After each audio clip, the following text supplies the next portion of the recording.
My sister tore apart my cabin, laughing at the damage. She didn't know a hidden video was capturing her real plan. When I sued and she screamed, "You ruined my life." The truth I revealed left her world in ruins. This isn't just about a trashed cabin. It's about the brutal truth of what happens when you finally stop being a doormat, even if it means tearing your own family apart. Sometimes, the people you love the most are the ones who betray you the deepest, and the price of holding them accountable can feel impossibly high. Come on, Luna. It's just for the weekend, please. My younger sister, Luna's voice, chirped through the phone with that familiar, syrupy sweet tone she'd perfected over 27 years. I was in my office at Polaris Engineering, staring at a complex HVAC blueprint, when her call ripped through my afternoon. "The mountain house?" I asked, already feeling a familiar dread coil in my gut. "Yes. Leo and I desperately need a getaway. Wedding planning has been so stressful, and we just want a quiet weekend to relax. You're not using it this month, right?" I hesitated. The cabin, tucked away in the mountains, had been my sanctuary for 2 years, my hard-earned reward for years of 70-hour workweeks and a relentless climb up the engineering ladder. At 29, I was one of the youngest senior project managers, overseeing a team of 12. That cabin was more than wood and stone. It represented everything I'd bled for. I don't know, Luna. Last time you borrowed my car, you returned it with an empty tank and a mystery stain on the back seat. That was 3 years ago. God, Clara, you never let anything go. I'm not a kid anymore. I'm getting married in 4 months. Leo and I are responsible adults. She sounded so indignant. I rubbed my temple, the familiar pressure building. It was the older sister burden, the one who was supposed to be understanding, generous, always the bigger person. Our parents had hammered that into me since Luna was born. Take care of your sister. Be the bigger person. Let it go. Fine. I conceded, my voice tight. But I'm serious, Luna. The place needs to be exactly how you found it. No parties, no extra guests. Just you and Leo. Of course. Thank you so much, Clara. You're the best sister ever. I promise we'll treat it like it's made of glass. After we hung up, I forwarded her the lockbox code and a detailed list of instructions for everything from the security system to the hot tub. What I didn't mention were the discreet security cameras I'd installed 6 months prior after a string of break-ins. I'd honestly forgotten about them until now. That was Thursday. By Friday evening, work deadlines and client meetings had swallowed the whole thing. The weekend blurred by in a haze of emails and meal prep. My life was a carefully constructed routine. Work, gym, home, repeat. The cabin was supposed to be my escape, but lately I'd been too busy to use it. Sunday evening, curled on my couch, reviewing structural calculations, my phone buzzed. A motion alert from the cabin's security system. I expected it to be Luna and Leo leaving. I opened the app, intending to just verify they'd locked up. What I saw made my stomach plummet. The live feed showed my cabin's main living room in utter chaos. The coffee table I'd spent weeks refinishing was overturned. Red liquid, wine I assumed, stained my cream-colored area rug. Solo cups littered every surface. The cameras had been recording all weekend. I scrolled back. Friday night, 8:30 p.m. Luna and Leo arrived. For an hour, everything seemed normal. They made dinner, sat on the couch, played the quiet couple they'd promised to be. Then, at 9:45 p.m., the front door opened again. 3 people walked in, then 5 more, then what looked like a dozen over the next hour. Music blasted. People were dancing on my furniture. Someone was doing shots off my kitchen counter. I watched, jaw clenched, as the party escalated. Around midnight, a guy I didn't recognize started throwing bottles into my fireplace. They shattered against the stone hearth. Luna was visible in several shots, laughing, dancing, a drink in her hand, clearly the center of attention. Saturday was worse. The party raged all day and into the night.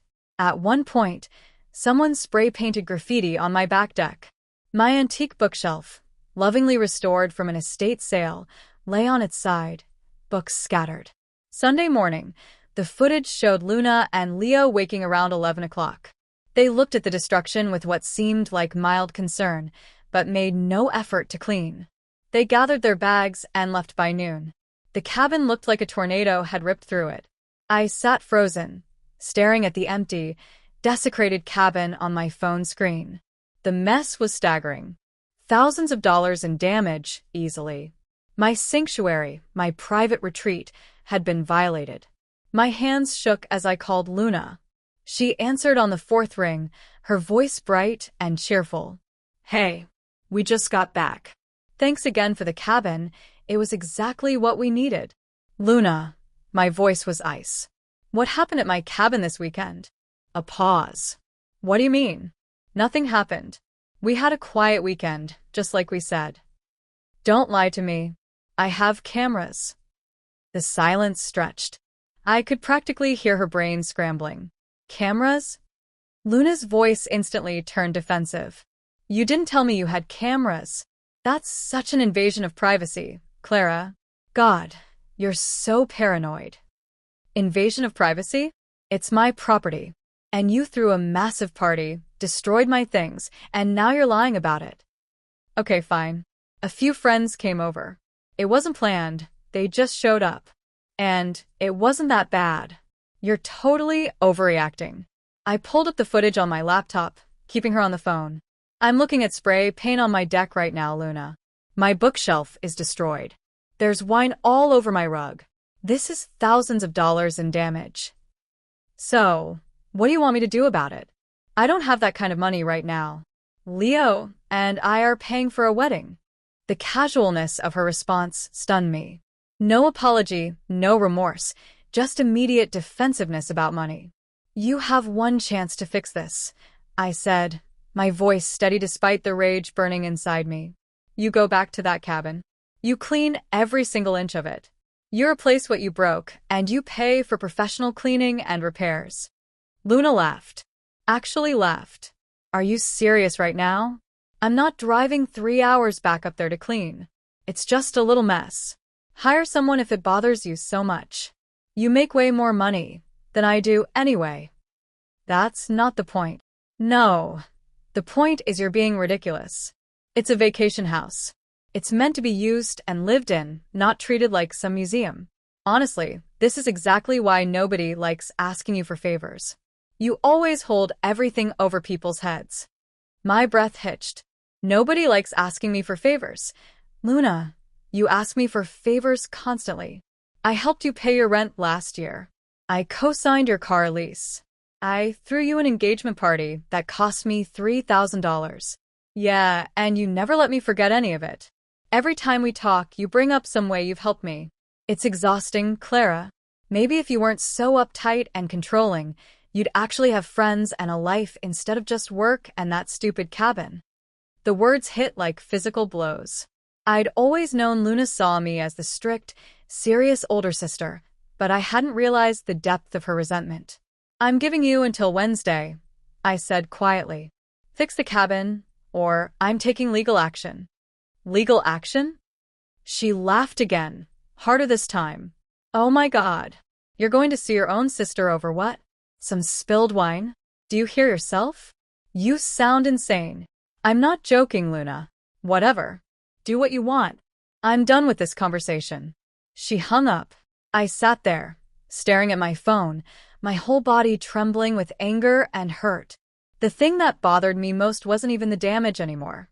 It was the realization that my sister saw me as nothing more than a walking ATM and safety net, someone to use and mock. I'd spent my whole life being the responsible one. After our father died when I was 15 and Luna was 13, I'd stepped into a parent role I never asked for. Our mother worked 2 jobs to keep us afloat, and I'd been the one making sure Luna got to school, had dinner, did her homework. I'd sacrificed my social life, worked part-time, graduated with honors in mechanical engineering while Luna barely made it through her communications degree. And this was how she saw me. Uptight, controlling, someone who held favors over people's heads.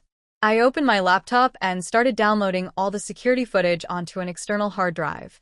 Every angle, every timestamp, every piece of evidence. If Luna thought I was bluffing about legal action, she was dead wrong. Monday morning, I was distracted during a team meeting. My colleague, Mark, noticed and pulled me aside. "You okay? You seem off today." Mark was one of the few people I considered a friend. We'd started the same week 5 years ago and climbed the ranks together. "Family stuff," I said.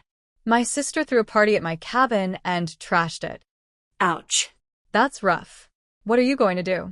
"I don't know yet. She refused to fix it or pay for the damage." Mark shook his head. "Man, family is complicated. My brother once borrowed my truck and returned it with a dent and no explanation. Sometimes you just have to let it go for the sake of keeping peace." But that was exactly what I'd been doing my entire life. Letting things go. Being the bigger person. Sacrificing my own needs and boundaries because that's what good older sisters did. That evening, I drove up to the cabin myself. The 3-hour drive through winding mountain roads gave me plenty of time to think, to let my anger solidify into something colder and more determined. When I walked through the front door, the smell hit me first. Stale beer, cigarettes, something else I couldn't identify. The damage was even worse in person. The spray paint on the deck spelled out, "Luna and Leo forever," in sloppy orange letters. My antique bookshelf wasn't just knocked over. Someone had broken off one of the legs. The wine stain on the rug had set and spread. Cigarette burns dotted my couch cushions. I walked through each room, documenting everything with my phone. The guest bedroom had somehow escaped the worst of it. But the master bedroom, where Luna and Leo had apparently slept, had wet towels thrown across my bed, makeup ground into the bathroom counter, and a broken lamp on the nightstand. In the kitchen, I found empty bottles everywhere. I counted them as I cleaned: 43 beer bottles, 12 wine bottles, 5 liquor bottles. This hadn't been a small gathering of friends. This had been a rager.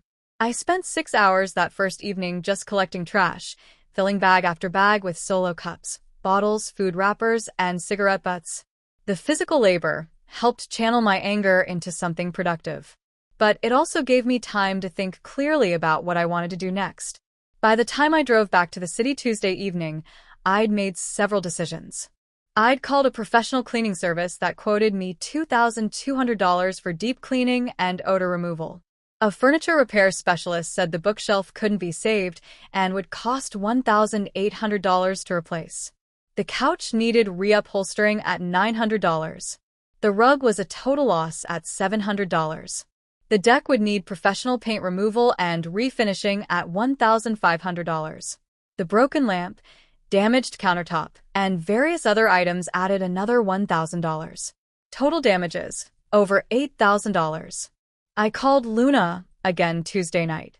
She answered with an annoyed sigh. "What now, Clara?" I had the cabin assessed. "The damage is over $8,000. I'm giving you one more chance to work out a payment plan with me before I take this further."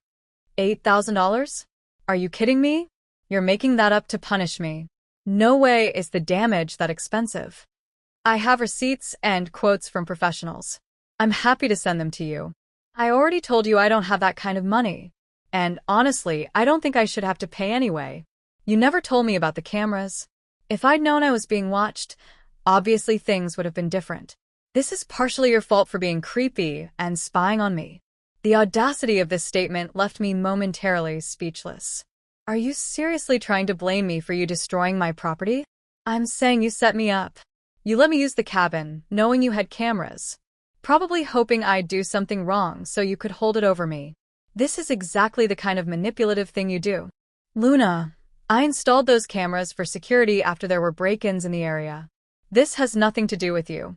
And even if I hadn't had cameras, did you really think I wouldn't notice the damage when I came back? Whatever.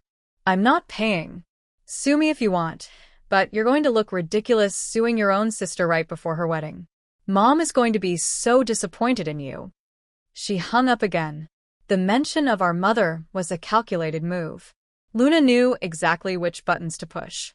Our mother had always favored Luna, the baby, the one who needed more help. I was the strong, independent one who didn't need as much attention or support. I sat at my kitchen table and pulled out my laptop. It was time to stop giving Luna chances to do the right thing. She'd made her choice. I spent the next 3 hours researching property damage laws.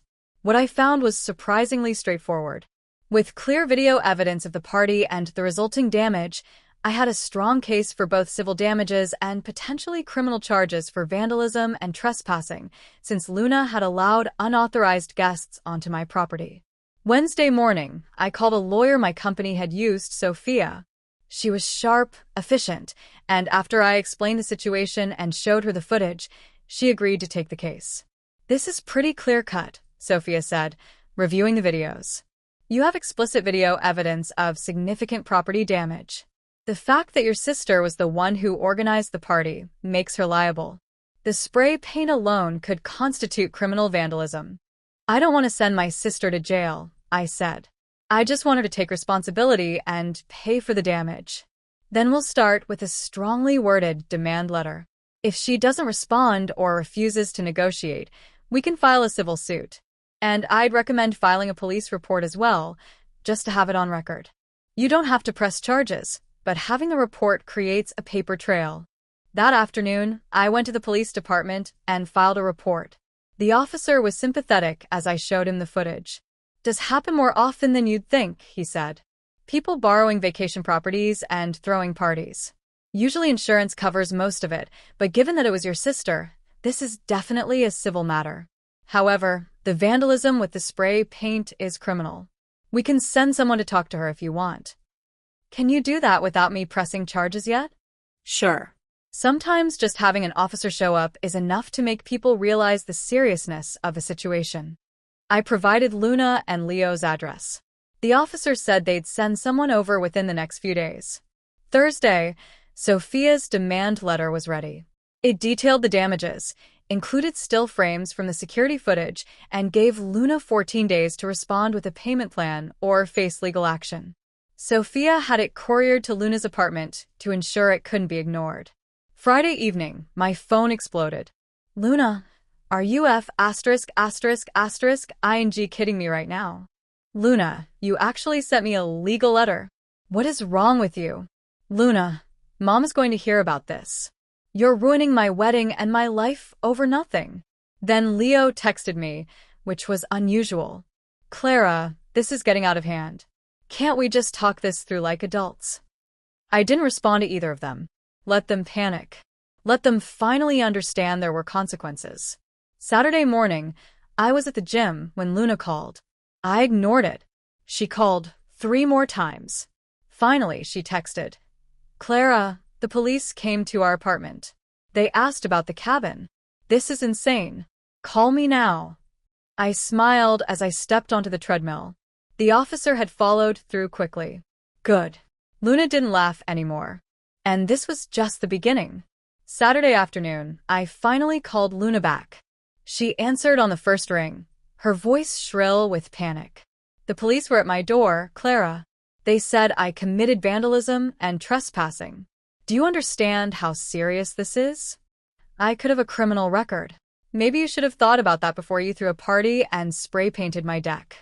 This is revenge because I wouldn't clean up. You're actually trying to get me arrested over a stupid mess. What kind of person does that to their own sister?" I took a deep breath, keeping my voice calm. "I gave you multiple chances to handle this privately. You laughed at me. You called me paranoid and controlling. You refused to take any responsibility. What did you expect would happen? I expected you to be reasonable, to understand that mistakes happen and people deserve forgiveness.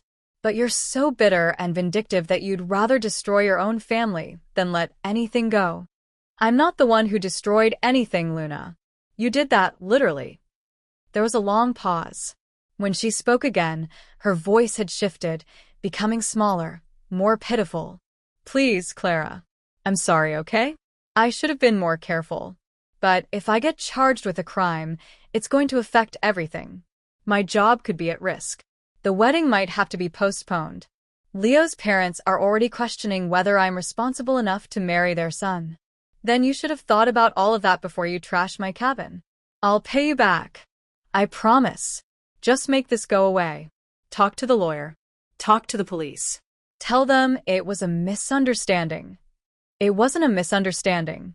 You deliberately brought dozens of people to my property, allowed them to destroy it, and then lied to me about it. Fine. Her voice turned sharp again. You want to know the truth? Everyone at that party was talking about what a stuck-up, lonely workaholic you are. Do you know what Leo said? He said he felt sorry for me having a sister who's so obsessed with material things that she values furniture more than family. And he's right. You care more about your precious cabin than you care about me. The words were meant to hurt, and they did. But they also clarified something for me. Luna didn't see her actions as wrong. She saw my response to her actions as the problem. I'm done with this conversation, I said. You'll hear from my lawyer. Wait. I hung up. That evening my mother called. I'd been expecting it. Clara Marie, what is going on? Luna called me in tears saying you're trying to have her arrested. Hi, Mom. I'm fine. Thanks for asking. How are you? Don't be smart with me. Your sister is beside herself. She made a mistake, yes, but this is family. You don't handle family problems with lawyers and police. She didn't make a mistake, Mom. She deliberately threw a party at my cabin, caused over $8,000 in damage, and refused to take any responsibility for it. $8,000? That seems excessive. Are you sure you're not exaggerating? I closed my eyes, feeling 14 years old again, being told to let things go when Luna broke my favorite necklace because she's just a little kid and you're old enough to share. I have professional estimates from multiple contractors. I'm not exaggerating. Well, even so, she's your sister. She's getting married in a few months. This stress could ruin the most important day of her life. And the stress of being stolen from and lied to is supposed to be fine for me? You know that's not what I mean. You've always been the strong one, Clara. You can handle things better than Luna can. She's more sensitive. She's not sensitive, Mom. She's irresponsible, and I'm done enabling it. Enabling? You sound like you've been reading too many self-help books. This is your family. When your father died, we all had to pull together and forgive each other's mistakes. That's what families do. The mention of my father felt like a low blow. Dad would be disappointed in how Luna treats people and expects no consequences. How dare you speak for your father? He loved both his daughters equally. I never said he didn't. But he also taught us to take responsibility for our actions. Or at least he tried to teach Luna that before he died. My mother was silent for a long moment. I'm very disappointed in you, Clara. I thought I raised you better than this. Yeah, well, I thought you raised Luna better than to trash other people's property and laugh about it. She hung up on me. I sat on my couch, my hands trembling. The problem with standing up for yourself, I was learning, was that everyone who'd benefited from you being a pushover suddenly turned on you. I was the villain now, the cold-hearted sister who valued money over family. Sunday, I drove back up to the cabin to meet with the contractors. The cleaning service came first, a team of 3 people who spent 4 hours scrubbing and sanitizing. They removed the worst of the stains and smells, but even they said some damage was permanent. The cigarette burns in the couch can't be fixed without reupholstering, the team lead said. And the wine in this rug has set too deep. You'd need professional restoration that would cost more than replacing it. The furniture repair specialist confirmed the bookshelf was a loss. The wood is split at the joints. Even if I could repair it, it would never be stable again. The deck specialist gave me the worst news. The spray paint has seeped into the grain of the wood. I can sand it down and refinish it, but there's going to be ghost marks. You might need to replace these boards entirely. By the time I drove home Sunday evening, my initial estimate of $8,000 had grown to closer to $10,000. And that was with me doing some of the smaller repairs myself. Monday morning, I was back at work when Sophia called. Clara, I got a response from your sister's boyfriend. He says he wants to negotiate. He's offering $1,500 to settle this and make it go away. $1,500? The damages are 10 times that. I know. I told him that. He said it's all they can afford right now and suggested you could use your insurance for the rest. My insurance had a $3,000 deductible, and using it would make my premium skyrocket. This is ridiculous. I agree. I'm drafting a response rejecting the offer. But Clara, I should warn you. If we proceed with a lawsuit, it's going to get uglier. Family disputes in court can be brutal. I understand. Move forward. That afternoon, I got a Facebook message from someone I didn't recognize. When I opened it, my stomach sank. Hi, Clara. My name is Sarah. I was at the party at your cabin. I just wanted you to know that Luna told everyone the cabin belonged to her and that you were the mean older sister who never let her use it. She said this was her one chance to enjoy it before you sold it or something. I had no idea we weren't supposed to be there. I'm really sorry about any damage. If you want to talk to me about what happened, I'm happy to help. I stared at the message, reading it 3 times to make sure I understood. Luna had told people the cabin was hers.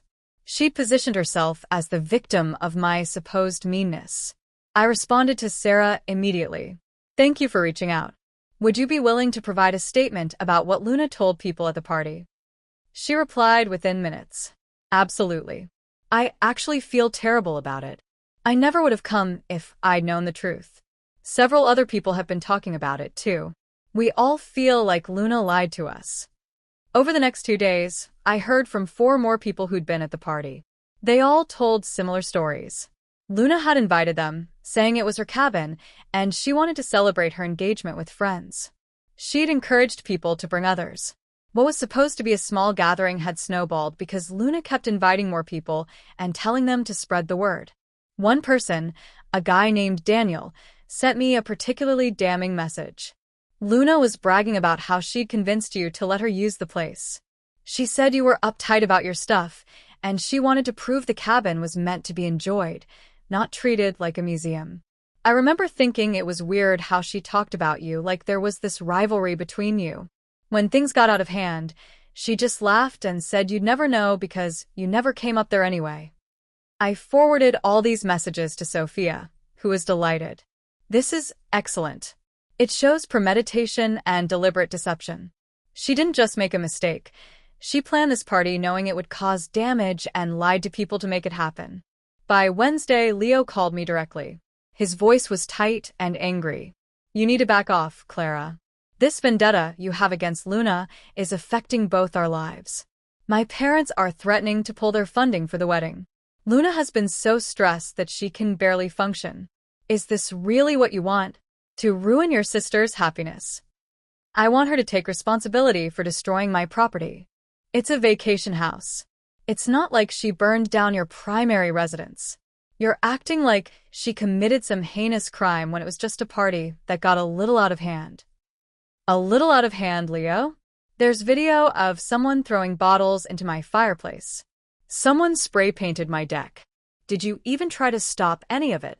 There was a pause. I was drunk. We both were. Things happened fast. So, you're admitting you saw what was happening and did nothing to stop it. I'm admitting that we made mistakes, but we're trying to move forward with our lives, and you're stuck in the past. The mature thing to do would be to accept our apology and let us pay you back over time. Your apology? Luna hasn't actually apologized. She's blamed me, called me names, and tried to make herself the victim. That's not an apology. Because you've been attacking her. You sent lawyers and police after her before, even trying to have a calm conversation. I tried to have a conversation. She laughed at me and hung up. Look, I'm going to be honest with you. Luna told me about your history, how you've always been jealous of her, how you use money to control people, how you've held grudges since you were kids. I see it now. This isn't about the cabin. This is about you wanting to punish Luna for being happier than you. The psychology degree analysis from someone who'd known me for 2 years was almost funny. Almost. Believe whatever makes you feel better about what you did, Leo. But you're still going to have to face the consequences. We'll see about that. He hung up. Thursday morning, I woke up to discover I'd been tagged in a Facebook post. Luna had written a long, emotional status about how I was weaponizing the legal system against her over minor damage to my investment property. She painted herself as a struggling young woman trying to build a life with her fiancé, while her wealthy, vindictive sister tried to destroy her over material possessions. The post had 73 comments,